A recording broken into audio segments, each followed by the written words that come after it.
I'm Kelly McCaughrain. I write novels for teenagers. This is Flying Tips for Flightless Birds. It's my first book, and it was published by Walker Books, and it went on to win the Children's Books Ireland Book of the Year Award and the Northern Ireland Book Award, and it was nominated for the Carnegie Medal, which was all very exciting. It's set in a circus school in Northern Ireland, and it's about a pair of twins called Finch and Bertie Franconi, who are a flying trapeze double act and are trying to save the circus school from closing, while also trying to survive being the circus freaks at their small town high school, where they get a hard time because they are a bit different. This extract is narrated by Finch, who is a 14-year-old boy. I guess it was around the time Kitty Bond and the Bond girls shoved me up against a wall and jammed a tiara on my head that I started freeze-framing episodes of The Vampire Diaries every time Damon took his top off. At first, I wondered if it was a phase. Adults are always going on about teenagers being confused. It was pretty much all they told us in sex ed, which wasn't much help. If they'd given us some actual facts, we might have been less confused. Actually, I soon realised I wasn't confused at all. And I was only bothered because I couldn't stand the thought that those morons at school had been right and that they'd known before me. I'd spent years denying and retaliating and not sinking to their level, etc. I wasn't going to just turn up one day and say, actually, yeah, you were all right about me. No way. Because they were also totally wrong about me, but in ways I couldn't really put into words. So I decided to keep things strictly between me and Damon. It's none of their business anyway. They don't go around making a big deal of the fact that they happen to fancy the opposite sex. They just go ahead and date someone when they feel like it. Well, there are exactly 0 guys at this school I would ever date, so there's no need to tick the box that says, torture me please, on my school records. If Damon decides to drop by, I'll reconsider the matter. I haven't even told Bertie. She would be totally cool about it, but Bertie's the sort of person who tells her life story to people at bus stops. She'd want me to dye my hair rainbow colours and stage a one-man gay pride march down the high street. Well, one man, one slightly insane sister, and I'm so not doing that. I'm pretty sure my parents would be fine about it too. They're not exactly conventional. I found out 2 years ago, they're not even married. I was filling in a family tree for our school's Tracing the History of Our Town project. The town is so small, the project didn't take long, and it basically proved that half my schoolmates are inbred mutants, which came as no surprise to me. What date did you get married? I asked Mum and Dad over breakfast. They looked at each other and Dad slapped his forehead. Oh crap, I knew there was something we forgot to do. Do you think we should return all those gifts? Mum said. You're not married. We had a hand fasting ceremony. A what? We made up some vows and held hands in the forest. It was very romantic. They gazed at each other over their cereal and then reached out to hold hands over the top of mine. I wrapped their knuckles with my spoon until they let go. Have you ever done anything normal in your lives? Oh yes, Ren and Jay were both home births. They were born in our living room in a paddling pool, Mum said. No drugs, no machines, just the way nature intended. They came out like little sea creatures. I'm eating. Couldn't with you two though, twins are tricky. She said this like we spoiled her weirdo fish birth on purpose. That doesn't help me with this. I stabbed my family tree with the end of my spoon. I'm supposed to put M for married with the date. Mum sighed. So conventional. Put FIL, 18th of March 1994. What's FIL? Fell in love. She grinned at Dad and he winked back. You two are gross. Love is not gross, sweetheart, and you don't have to be married to be a proper couple. You tell Mr. History that your parents abstained from marriage on feminist grounds. Or was it religious grounds? I can't remember. Anyway, we were staunchly anti or pro whatever it was. So I doubt they'll have a problem with me and Damon announcing our engagement, as long as we get married underwater or up a tree or something else bizarre. In fact, they'll probably join the one-man, one slightly insane sister gay pride march, along with Jay and Ren and Lou, and basically turn the whole thing into a circus. Literally.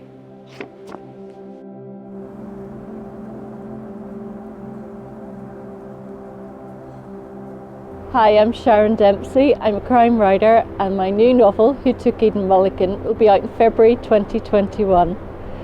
At the heart of Who Took Eden Mulligan is a cold case wrapped in a present-day murder investigation. When Detective Inspector Danny Stowe is called to a crime scene in a cottage outside of Lisburn, they find 3 dead bodies and 1 person who's just barely breathing. Rose Laney, forensic psychologist, is going to work with Danny to uncover what's at the heart of this case, when suddenly one of the officers outside alert them to come and see what has been found. Sir, there's something else. What? Danny said impatiently. Outside in the garden, we found some dolls. Dolls? Rose asked. What kind of dolls? Old ones hanging from the tree. They made their way outside, led by Officer Clement, to the tree at the back of the house. There, sir, he said, pointing towards the dolls, before briskly heading back to the front of the house. Rose and Danny looked up to where the dolls hung, perfectly still in the warm air. They had been suspended by nylon thread from individual branches of the same tree, but each was different. A bisque face cracked and a dirty rubber one without an eye, another with blank holes where the glassy eyes should have been. Two of them had shorn heads showing the pinholes where the hair had been threaded into the doll's skulls. The one closest to them had her nose bashed in, and the gaping hole where it should have been was stuffed with something, some sort of sponge, the mouth hanging open, showing small pearly teeth, eyebrows painted in a single brushstrokes, giving the doll a surprised look, as if she had experienced a fright. They appeared to be partly handcrafted and had been made out of an assortment of parts, some with arms attached backwards, giving them the appearance of deformity, the twisting of limbs, the assault of features, and the missing eyes all conspired to make them look like they'd been in the ownership of a sadistic child. Rose recognised the face of one of them as being from a Tiny Tears doll, its one remaining blue eye staring widely. She had one as a child herself. They'd been popular in the 80s. Weird as fuck, said Danny. Do you think they were left for us to find? Danny walked underneath the vast branches, the shade providing a cool dark belt, and stared, taking pictures with his phone. Possibly could have been here before the slasher arrived on the scene, but we've got to check them out. Plenty to work with. Ha, I knew you'd bite, Danny said, grinning. I'm not signing up to anything. This was a cursory look, nothing more. Besides, your ACC might have something to say about me sticking my nose in where it's not wanted. A case like this one needs somebody like you. Leave McCaughrain to me. Rose decided she needed to lay her cards on the table. As far as my boss is concerned, I'm here for a few days' holiday to attend to some family business. He'll be expecting me back. I've got no intention of getting messed up in a murder case. Yeah, but you could ask for secondment. Say 6 to 8 weeks. That's all I'm asking for. It's not that simple, Danny. Rosie, it's only as hard as you want to make it. Tell me you love London, love working with parole boards, and you've some English fella keeping your bed warm, waiting for your return, and I'll back off. But if there's a tiny bit of you interested in doing some real, meaningful work at the front end, then come on board and do this with me. Who says my work isn't meaningful? The world doesn't revolve around Danny Stowe, you know. He held up his hand. Sorry, that came out wrong, Rosie. You and I, we go way back. Do you remember the nights we spent talking about how we were going to set the world alight? Now's our chance. She said nothing, and he took it as his cue to continue. The truth is, Rosie, I was put on historical inquiries because I've messed up. A previous case went badly wrong, and I was responsible. You landed back in my life on the first day of a big case with a crime scene straight out of hell and a crazed girl thinking she has committed murder. This is my chance to right a few wrongs and to prove I'm worth a second chance. He put his hands behind his head. Christ, I've realised what I'm doing. It's like the finals all over again. I'm relying on you to make me do my best work. Danny, you don't need me. You never have done. Look, I'm not saying I won't consider it. A change from London and the prison service would be nice. I just don't know if I want that change to be here. How could she explain to him that she had spent so long running away from Belfast that she feared coming back?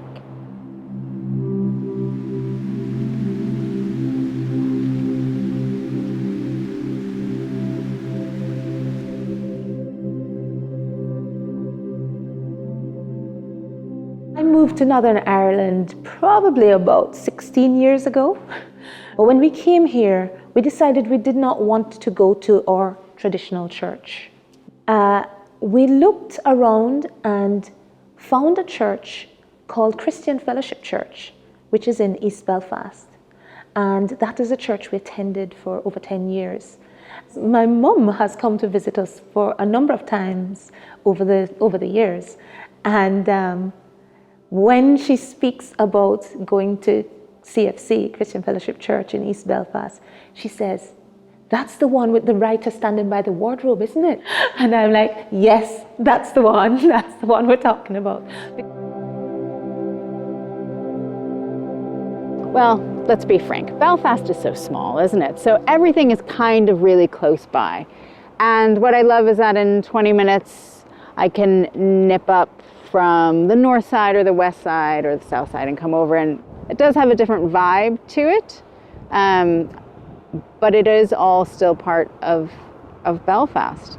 I especially love Vault Artist Studio and just that gritty, grassroots community work that the artists there and also that Eastside Arts are doing.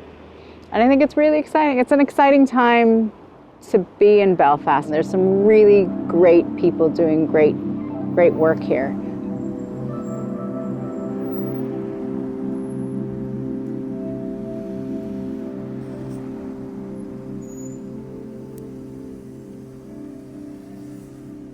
Hello there, my name's Wendy Orskam and I write mainly short fiction. My collection of short stories, Sweet Home, was published by Stinging Fly in Ireland in 2018 and then published by Picador in 2019.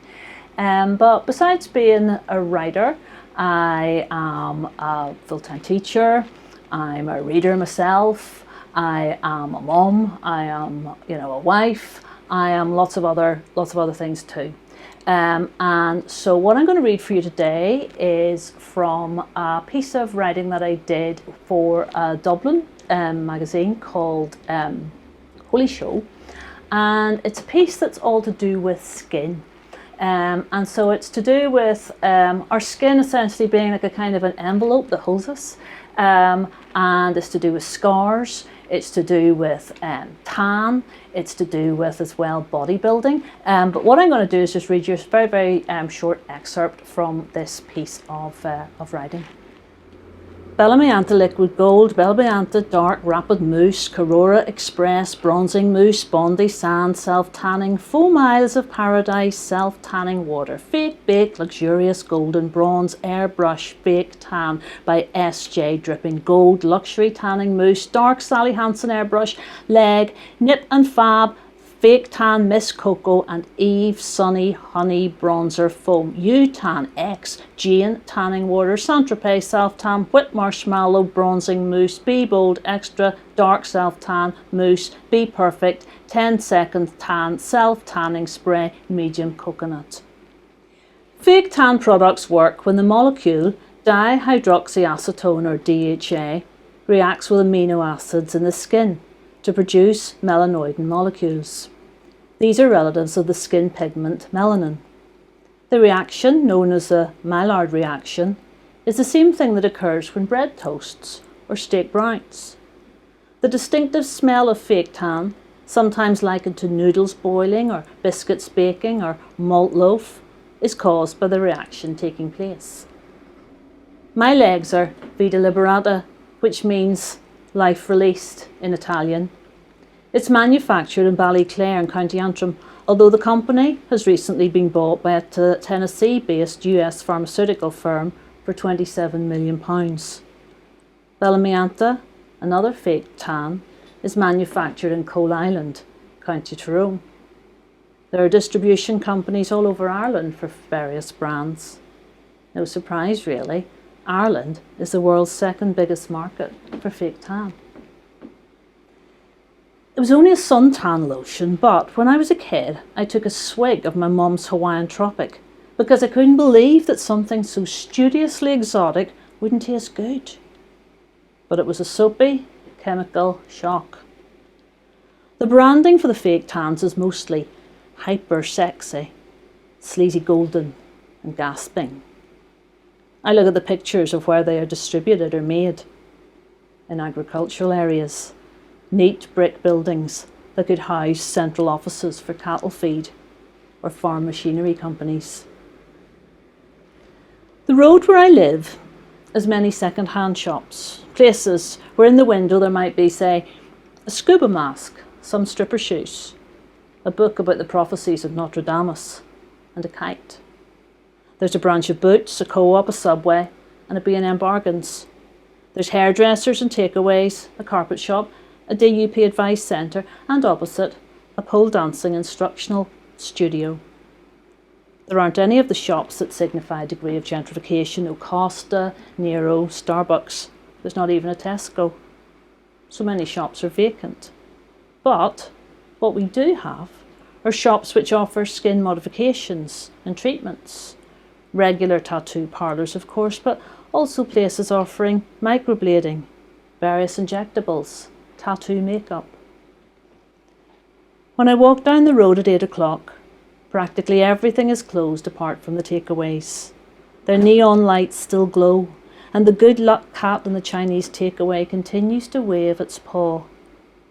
A few people stand outside the kebab shop smoking. There's a guy still working in the undertaker's, doing the paperwork. I consider going in to speak to him. I'm thinking, I want to say, about skin, plumping skin, colouring skin, warm skin, and I'm wondering, what do you think?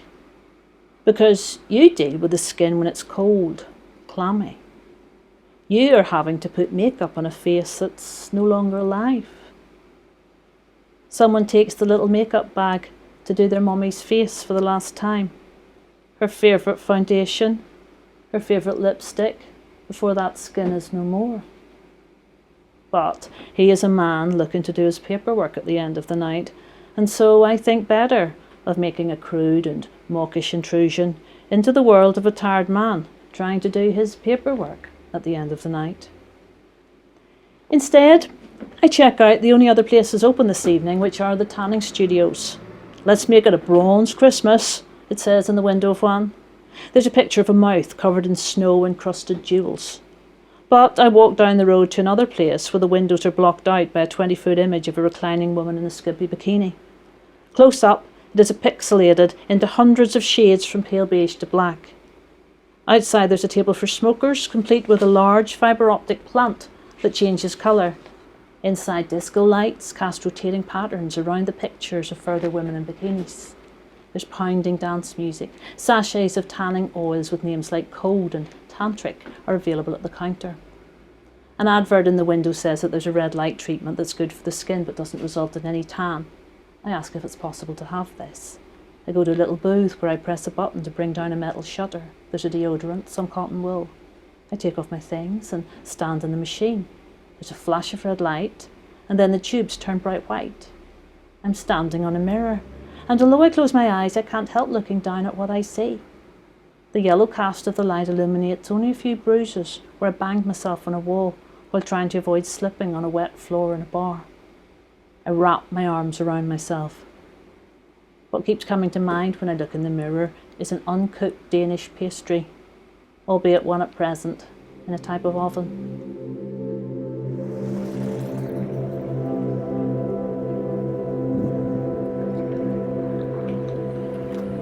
My name is Shannon Sickles, and I write under the name Shannon Yee. I am a playwright, a theatre producer, and now a short story writer. I'm not from Northern Ireland, but I've been here since 2004. There are a whole range of different aspects of my identity. I identify as a biracial, Chinese Caucasian, immigrant, queer, feminist, artist with a disability, and I'm also a parent. And all of those aspects of who I am inform my voice, inform the way I receive the world around me and the way that the world around me receives me. And it all impacts on my work. I also identify as a very proud queer activist, which is why it's very exciting to be standing in front of Stormont Parliament buildings, because in December 2005, my partner Grant and I were the first public civil partnership in the UK. Thumbnails is a short story from an immigrant woman's point of view, looking at her relationship with her partner and how that has progressed into them becoming parents. When she and I, took that photo of your 2-day-old toes gripping her tummy, I knew our family would be one of repeated disclosure, of outdated paperwork, of deep breath decisions couched in firm smiles. She and I, hoped the recurring reveal would be less intimidating as we traveled the x-axis of time with our y-axis of experience. We expected you would make up stories about a daddy who lived in New York, Hong Kong, and London in rotation, but we never imagined the most frequently assumed explanation of us would be that she was your granny, my mother? How off so many's radar our family would be. For your first time in the cinema, we carefully chose what would be mirrored back in stereo. A movie with a female lead who looked like you, with almond-shaped eyes, strong hair, courage, and a love of Baozi. But we compromised on reality when she guided a magic Yeti home to Mount Everest. At the end, you shouted out, "He's home with his mommies!" And I cried in the dark at your logic. When she and I, took that photo of you on your first day of school, I wanted to tell you to let me know immediately if there was any hint of the heteronormative family being the only kind portrayed in your classroom. I had prepared for the family tree school unit since your birth with books about a variety of families, mostly from the animal kingdom. Penguins and albatrosses were somehow more acceptable than 2 grown women. We had quizzed the principal about how Mother's and Father's Days were handled and explored what options were available for religious education. Because I'd be damned if you would be made to audience a public lecture about how our family is wrong. I wanted to tell you I was poised with the school's anti-bullying policy, the United Nations Conventions on the Rights of the Child citations, the drafted email to the Minister of Education, and a human rights barrister on speed dial. But I didn't. I didn't because your Barbies, I know, married each other in their townhouse and had hundreds of kids, and you once pretended to give birth to a baby bunny who cried, and after a moment's rest, you announced you had to head back to the office to go to work. Little did you know how much you knew. When she and I, took that photo of you at the beach that monumental summer when a pandemic made us into a pressure cooker, what started as stress-filled coaxing into neoprene and sand wreaking havoc on your smooth soles evolved into endless hours spent tempting waves, then racing them to the shore with glee-filled shrieks and victorious taunts. It was there we learned you would come to it, all of it, in your own time. So exhale. It was there you learned sometimes you have to turn your back to remain standing.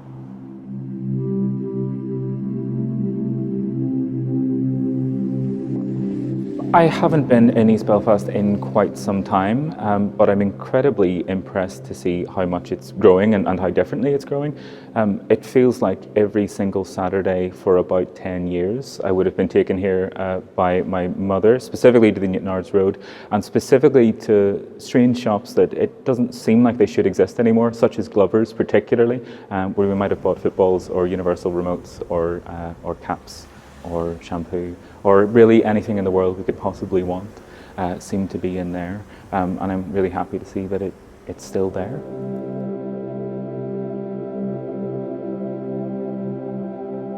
One of the things I like about East Belfast is the way in which East Belfast is changing, or else has changed, over the last number of years. In one of those respects, it would be the greater diversity in terms of the community, and I'm thinking in particular about people who have come from Eastern Europe, and also thinking as well particularly about Polish people. I go to a gym that's run by an amazing Polish woman. I go to Polish shops. I listen to the kids that are speaking English and Polish, and I just think it's a great thing to see that type of diversity in this area, and also all other types of diversity too.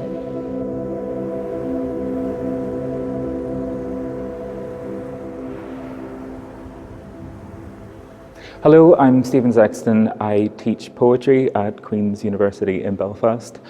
This poem, The Curfew, what it's about, I'm not exactly sure. I know that it starts with some animals escaping a zoo, and I know that it involves various stories being told in the context of being, curfewed indoors, much as our life has been. The curfew. The radicals sprung the locks that night, hurrah, and their lovely collarbones were almost moonly. Rhinos shrieked and bellowed, elephants tromboned, and the animals nosed into town. Sunrise to sunrise and sunrise we kept indoors. If you can't count your onions, what can you count? My grandfather used to say. He said a lot of things. Among the other miners, he was legendary. When no more than the thought of the pink crumple of his infant daughter's body came to mind, a glow would swell in the pit. The men would mayhem bauxite by the light his tenderness emitted. Some of me lived inside her even then. The memorial fountain says nothing of the weeks before the rescue failed, but mentions God, which, as my grandfather used to say, is just the name of the plateau you view the consequences of your living from, or something like that. He said a lot of things. He grew wise and weary as an albatross and left for that great kingdom of nevertheless. It would have pleased his handsome shoulders to watch this grizzly scoop for salmon in the fountain of his friends, or the Bengals, or the shakedown squad of chimpanzees who bang and bang on the grocery window. One by one, 11 miners starved to death.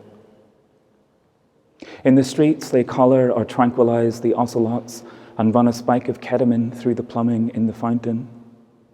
Dromedaries blew mood around the pub, aloof under their reservoirs of fat.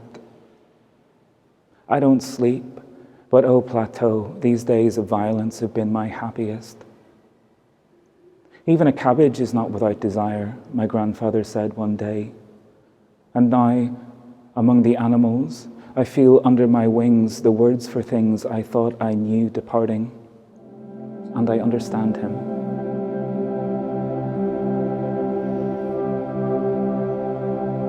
Hi, I'm Raquel McKee. I am an artist living and working in Northern Ireland.